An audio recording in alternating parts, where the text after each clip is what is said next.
internautes, bonjour et bienvenue dans Astuces Entrepreneur avec votre ami Abdelaziz Lang. Aujourd'hui, dans cette rubrique Portrait jeune entrepreneur, nous allons accueillir un jeune vraiment très pertinent. J'espère que vous allez vous en juger vous-même.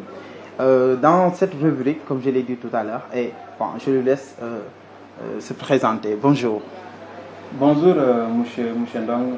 Bonjour à votre équipe. Bonjour à tous ceux et celles qui nous suivent de près ou de loin, c'est-à-dire à l'intérieur et à l'extérieur du pays. Et moi, c'est Ibrahima Khalidoulaye Mbodj, comme vous venez de l'évoquer, jeune entrepreneur et donc jeune leader qui a eu à faire ses débuts à l'université Gaston Berger de Saint-Louis en mathématiques appliquées et sciences sociales. Dès ma deuxième année, suite à l'avènement de la mort de Mohamedou Fall Hussein, j'ai quitté Sana pour revenir à Dakar pour continuer ma formation en génie logiciel et administration réseau à ESM Dakar. Et cette formation est toujours en cours. Mais cela ne suffit pas. Donc vous venez d'évoquer que je suis un jeune entrepreneur et tout au long de notre discussion, vous saurez quelque chose sur le pourquoi de mon engagement dans l'entrepreneuriat. Alors, Ibrahim, je me plais chaque émission de poser cette question à tous les jeunes entrepreneurs à succès que je rencontre. Je leur demande, naît-on entrepreneur ou bien le devient-on? On ne naît pas entrepreneur, on peut naître un jeune leader. On peut naître leader, mais on ne naît pas entrepreneur. Pourquoi? Parce que tout simplement, l'entrepreneuriat vient, il y a des réalités qui vous poussent à entreprendre. Surtout quand on est né dans un pays comme le Sénégal, où l'emploi n'est pas garanti aux jeunes. Donc c'est en poussant votre recherche et en continuant votre formation professionnelle que vous vous rendez compte qu'il y a trop de difficultés sur la formation. Et c'est par ces obstacles et ces difficultés-là que vous vous dites, oh, je vais m'arrêter et m'investir dans quelque chose. Et là va naître la concrétisation de votre idée et donc de l'entrepreneuriat. Alors, pour vous, on devient entrepreneur. C'est super. Alors, Ibrahim, aujourd'hui, vous êtes entrepreneur, mais dans quel domaine? Moi, je suis dans différents domaines. Donc, dans un domaine d'abord qui touche à ma formation, dans le domaine de la communication digitale, j'ai eu à créer une émission dénommée Art Oratoire par ma qualité auparavant de secrétaire général national de la Ligue sénégalaise de débat et d'art oratoire. Et j'ai eu à écrire un projet d'émission. Et heureusement, et Dieu merci, cette émission est à son 19e numéro et ça se passe sur une télévision de la place, sur District TV. Et c'est très bien suivi au niveau national et international. Et donc c'est moi qui ai créé cette émission-là.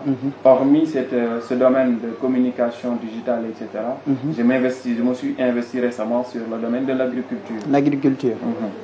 Donc sur le domaine de l'agriculture, j'ai eu à discuter avec une amie qui habite à Sédhiou, plus précisément dans la commune de Djouroubou, dans le département de Goudomp. Et on a discuté sur un projet que l'on a mis en place, une entreprise qui se nomme Sénégal Agro Business.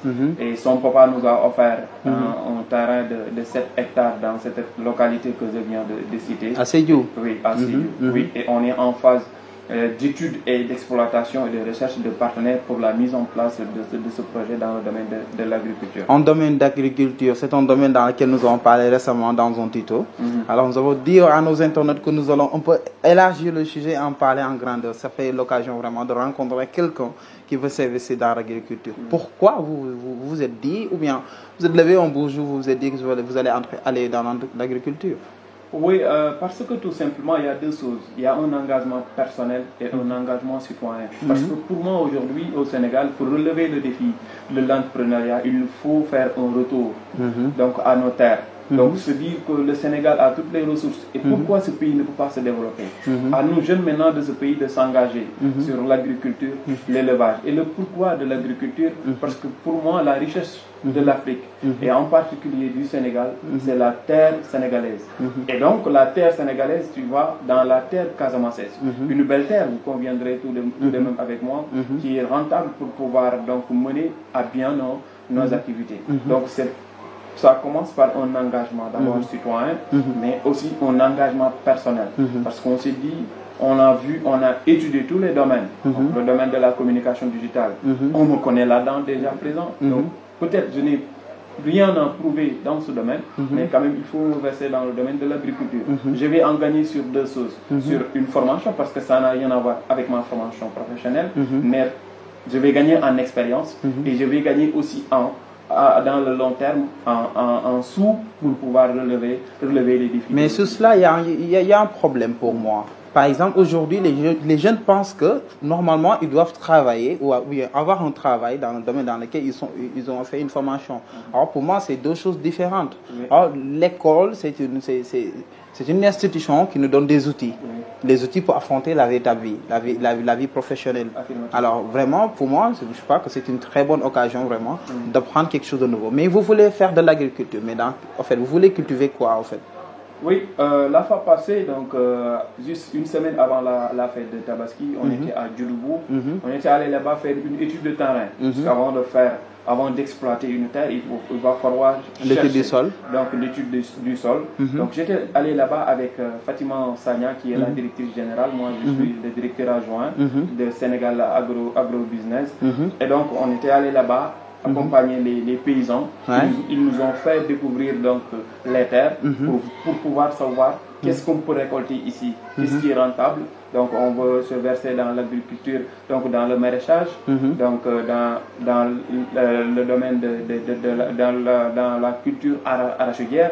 Donc ils nous ont dit, là, si vous récoltez ça dans cette terre-là, ça peut aller. Et c'est ça qui nous avait amené à Sédhiou. Et donc à notre route. Maraîchage et culture d'arachide. Oui, maraîchage, culture arachidière. Pourquoi ces deux produits? Oui, parce que c'est rentable dans la terre que nous avons. Donc nous avons 7 hectares. Donc il y a une partie où on nous a dit qu'ici, d'habitude on faisait donc des activités sur des récoltes de maraîchage, etc. Et donc nous sommes dit pourquoi ne pas relancer cela au lieu de commencer à zéro.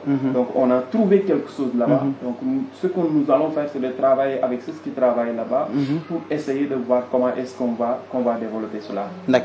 Domaine d'agriculture. Mais en fait, on touche un point extrêmement sensible qui est l'arachide. Est-ce qu'aujourd'hui, je me reviens sur cette question, est-ce que l'arachide est un domaine rentable? Oui, c'est un domaine rentable. Pourquoi? Parce que aujourd'hui, au Sénégal, on a vu des usines, parce que j'ai eu l'année dernière à faire un déplacement dans le département, dans la région de Diourbel, plus précisément à Touba, avec un partenaire suédois qui était venu au Sénégal, et on a rencontré les femmes de Darou Khoudoss, et ils nous ont confessé qu'ils évoluent dans ce domaine. Donc la culture arachidière, c'est par là. Donc en les écoutant, que je suis que dans notre pays, il y a quelque chose à faire dans le domaine arachidière. Donc comme il y a quelque chose à faire, il y a la transformation de l'arachide en huile. Absolument, ouais. Je voulais que vous en veniez ici. Transformation de l'arachide en huile, l'exportation de l'arachide, parce que les Occidentaux ont besoin de cela. Donc pourquoi ne pas se verser dans ça pour pouvoir essayer de relever ce défi-là, parce que notre pays a besoin de ça, au lieu de laisser cela à d'autres. Nous autres Sénégalais, nous autres étudiants, nous autres formateurs, donc nous autres jeunes leaders, nous devons nous engager dans ce domaine. Alors tout à l'heure, vous avez parlé de partenaires.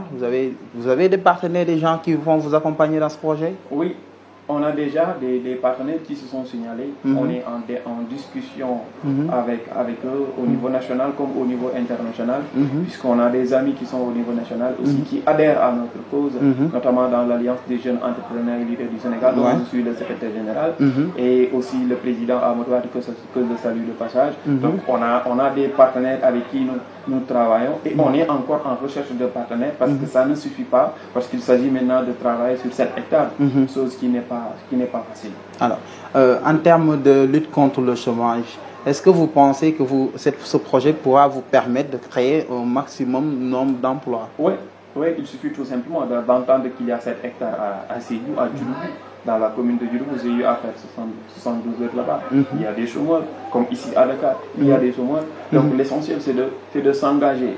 Donc de s'engager d'abord à travailler là-dedans et à faire travailler d'autres. Parce que nous, notre position, bien notre engagement, notre travail, ce n'est pas de travailler, mais de faire et de faire faire.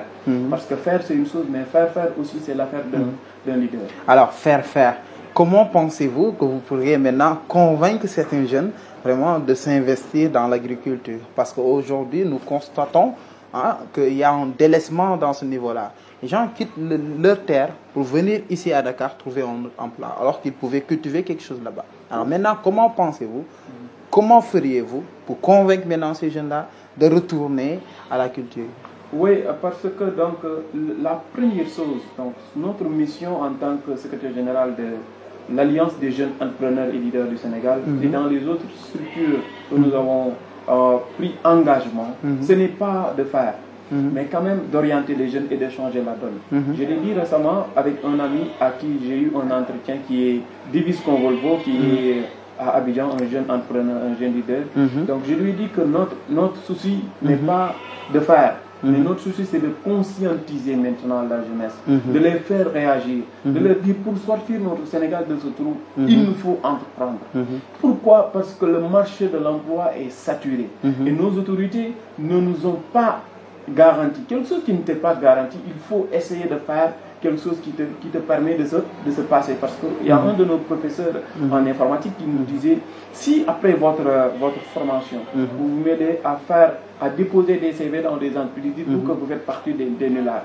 On ne vous forme pas pour aller déposer des CV, non, on vous forme pour créer des emplois, on vous forme pour créer quelque chose et pour innover. Donc moi je suis dans cette logique-là, d'abord de faire, de montrer la voie aux jeunes et de les conscientiser à se mêler ou bien à s'investir, à s'engager dans le domaine de l'entrepreneuriat. Parce que seul l'entrepreneuriat peut diminuer le taux de chômage au Sénégal. Pour moi, c'est à mon avis. Dis-moi alors, Khalil, aujourd'hui, qu'est-ce qui t'a sensibilisé? Qu'est-ce qui vraiment t'a motivé, t'a poussé jusqu'à tu penses que tu pourrais t'investir dans l'entrepreneuriat ou bien t'investir dans l'agriculture? Oui, parce que bon, toute chose commence par un constat. Et on a des projets personnels d'abord. Une personne qui a un projet personnel, qu'est-ce que tu dois faire? Que m'es-tu permis de faire? Donc, et si je le fais, à quelle fin? Donc, qu'est-ce qui m'attend? Donc, une fois que tu es élève, tu as fait tes études, j'ai fait mes études dans la banlieue de Caroise. Donc, j'ai fait l'école primaire unité 5, après CM Obo Diop, après le lycée Seydina Limamou Laye. Après mon bac, je suis allé à l'UGB. Donc, vous savez, après la mort de Palestine, ce qui s'est passé à l'université Gaston Berger de Saint-Louis. Est-ce que maintenant le jeune Sénégalais doit s'attendre à ce qu'il termine sa formation pour pouvoir faire quelque chose? Moi, je me suis dit, oh, attends, donc ma mission maintenant, ce n'est plus d'aller dans les salles de classe, bien que je continue ma formation, mais quand même de m'investir dans une autre chose et de montrer la voie à la jeunesse. Cela est né donc après l'obtention du bac, parce qu'après le bac, il y a trop de choses, trop de portes vont s'ouvrir. Tu vas tenter, moi je suis scientifique de formation, mathématicien de formation, mais rien ne m'empêche de m'investir dans un autre domaine. D'abord, cela se justifie par l'engagement que j'ai dans mon pays, un engagement qui est citoyen, mais l'engagement que j'ai pour sortir ma famille de tout ce qui est donc pression sociale, etc.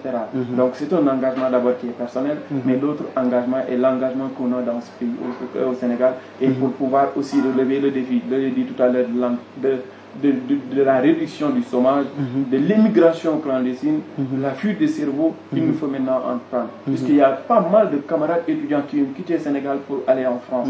Il y a pas mal de camarades étudiants qui sont aujourd'hui au Canada. Avec l'avènement du coronavirus, ils se sont rendus compte qu'il fallait rester au Sénégal. Maintenant, si je reste au Sénégal, qu'est-ce que je dois faire?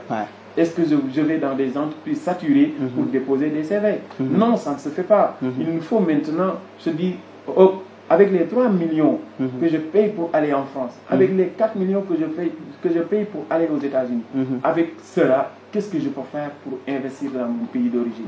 D'abord, tu seras à côté de tes parents. Ensuite, tu seras à côté de ta famille, de tes amis, etc. Et tu crées quelque chose qui te fait faire, mais qui te fait faire. Donc, c'est dans ce domaine-là, c'est cela qui nous a vraiment motivés à s'investir dans le domaine de l'entrepreneuriat. Très motivant, intéressant aussi. Mais tout à l'heure, tu as parlé d'Alliance des jeunes entrepreneurs du Sénégal. Peux-tu nous parler de cette alliance, de cette association? Qu'est-ce que vous faites là-bas? Oui, l'Alliance des jeunes entrepreneurs et leaders du Sénégal, c'est une grande alliance qui avait été créée le 25 septembre 2018 par notre frère l'éminent, l'élégant, le pertinent Amadou Wade, donc qui est d'ailleurs le président, moi je suis le secrétaire général national. Et depuis sa création et son lancement le 16 décembre 2018 au Radisson Blu, nous ne cessons de faire des activités, de mener des activités et de conscientiser, de participer activement au développement du pays. Notamment, donc le 8 mars 2019, nous étions à la prison camp pénal de Liberté 6, remise de dons. Le 9 mars, nous avions organisé une conférence sur le leadership féminin au cœur du développement au CICES. Et donc, ainsi de suite, ainsi de suite. Le 4 avril 2019, nous avons initié avec d'autres structures une journée de nettoyage aux alentours du stade de Léopold Sédar Senghor, qui est un patrimoine culturel et un patrimoine national. Donc, ça nous engage. Et donc, ainsi de suite, etc. Le 19 janvier passé, nous avons organisé une grande activité d'une haute envergure, la journée des jeunes leaders, qui avait été tenue le 19 janvier au Théâtre National Daniel Sorano. Et en cette période de pandémie aussi, nous ne cessons de faire des campagnes de sensibilisation dans toutes les régions du pays. Alors, Ibrahim, dans l'Alliance, par exemple, aujourd'hui, dans le pays, nous avons des jeunes qui ont des projets sans doute. Ils ont tous des projets, ils ont tous des ambitions et tout cela. Mais souvent, la chose qui revient, la remarque qu'ils nous font, c'est qu'il manque de financement. Ils ne savent pas où trouver les financements. Alors, dans l'Alliance, qu'est-ce que vous faites pour ça? Oui, ce que nous faisons pour les jeunes entrepreneurs d'abord, c'est de les aider techniquement. Parce que le soutien ne doit pas être financier. Parce que si le soutien est financier, nous aurons toujours des entreprises mornées. Donc, on a tous vu des entreprises mornées. Pourquoi cela? Parce qu'il y a manque d'abord de formation. On ne peut pas s'investir dans le domaine de l'agriculture sans pour autant savoir grand chose sur le domaine de l'agriculture. Donc il nous faut maintenant aider ces jeunes-là techniquement, organiser des séminaires, organiser des panels, organiser des journées de partage avec eux, leur mettre en rapport avec des partenaires pour qu'ils les aident techniquement. Ensuite, après ce soutien technique, nous allons, avec nos partenaires, porter le projet de ces jeunes-là. Au lieu que le projet soit le projet d'Ibrahim Mbodj, Ibrahim Mbodj est un membre de l'ASELS par exemple. L'ASELS va porter le projet d'Ibrahim Mbodj et va vendre le projet devant ses partenaires. Et si le projet-là gagne des financements, ce sera le financement d'Ibrahim Mbodj et de ses entreprises. Et l'ASELS va accompagner ces jeunes-là pour qu'il y ait un jour des autres Ibrahim Mbodj qui vont naître dans ce projet. C'est comme ça que nous menons nos combats dans le domaine de l'entrepreneuriat. Parce que donc, donner 5 millions à un jeune, c'est pas évident. Mais si tu lui donnes 5 millions, avec quoi il fait ces 5 millions-là? Donc d'ici quelques années, est-ce que tu lui as donné ces 5 millions pour qu'il crée une entreprise? Un an après ça, cela se termine. Donc ça ne vaut rien. Donc aussi aider le jeune dans le domaine technique avant de l'aider dans le domaine financier. Sur le plan financier, autant pour moi. D'accord, c'est super. Alors c'est à vous d'en juger et d'en témoigner. Alors Ibrahim, aujourd'hui, aux jeunes qui veulent entreprendre, qui veulent faire quelque chose, alors qu'est-ce que tu leur dis comme mot de la fin? Oui, d'être courageux, de savoir que l'on vit dans un pays difficile à vivre. On est dans un Sénégal donc, où personne n'est content de ce qui se passe. Donc ce qui va te permettre de continuer ce que tu es en train de faire, c'est d'abord la motivation, le courage, l'engagement, la citoyenneté. Et juste être patient. Parce que j'ai entendu la délégation pour entrepreneuriat rapide. Donc on l'a tous entendu. Je n'ai rien contre eux, mais quand même pour moi, il ne faut pas faire comprendre le jeune Sénégalais que votre entreprise là, votre manière d'entreprendre doit être rapide.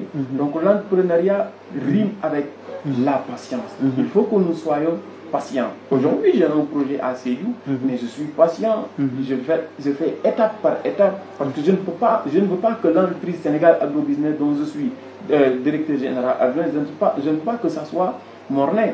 Donc je dois me préparer techniquement avec des partenaires, aller sur le terrain avec eux pour pouvoir un jour on entendra l'entreprise Sénégal Agrobusiness est née en 2020 et aujourd'hui en 2023 Inch'Allah est devenu ceci. Donc pour moi, le seul conseil que j'ai à donner aux jeunes Sénégalais, c'est d'abord de se défaire de cette promotion de la médiocrité, de montrer à la jeunesse, de montrer aux Occidentaux qu'il n'y a pas que les Boubou Damba au Sénégal, il n'y a pas que les Paulis Mbaye au Sénégal, il y a d'autres jeunes qui aiment ce pays-là, qui aiment entreprendre et qui ont cette volonté-là et ce courage et cette patience de pouvoir devenir quelqu'un un jour. Voilà. Ça fait plaisir d'entendre ce genre de message. C'est ce genre de message-là que nous voulons donner à tous les jeunes. De dire que, au fait, j'aimerais faire une petite remarque aussi. Au fait, réussir dans la vie et réussir à l'école, c'est deux choses différentes. Affirmatif. Pour moi, réussir à l'école, c'est obtenir ses diplômes. Tous les diplômes, master, thèse et tout ça.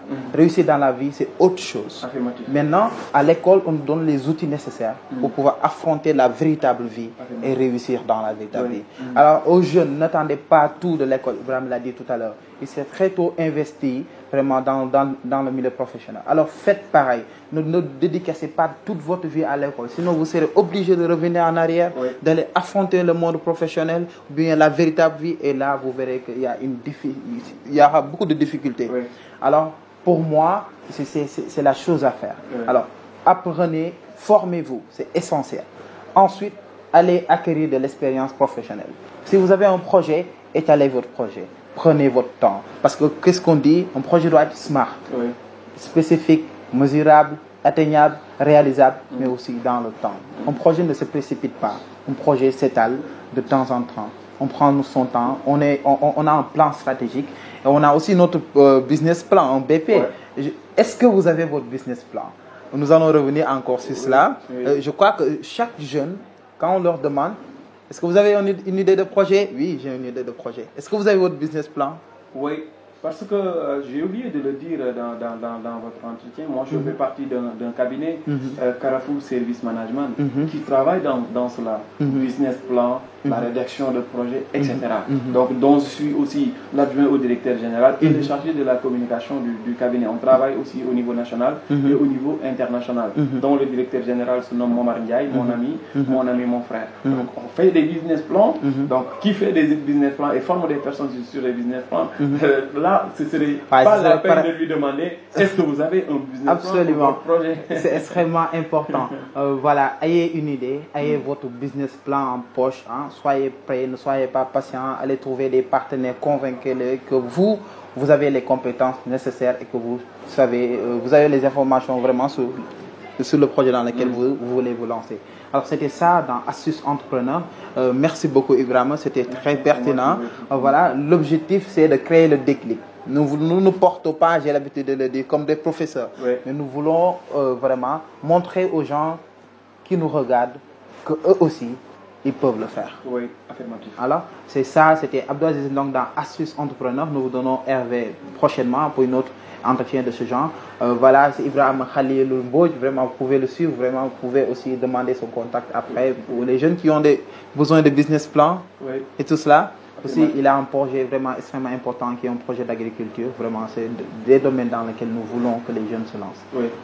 Aziz Ndong, Astuces Entrepreneur, pour nous, c'est toujours les chemins les plus étroits pour les sommets les plus hauts. Astuces.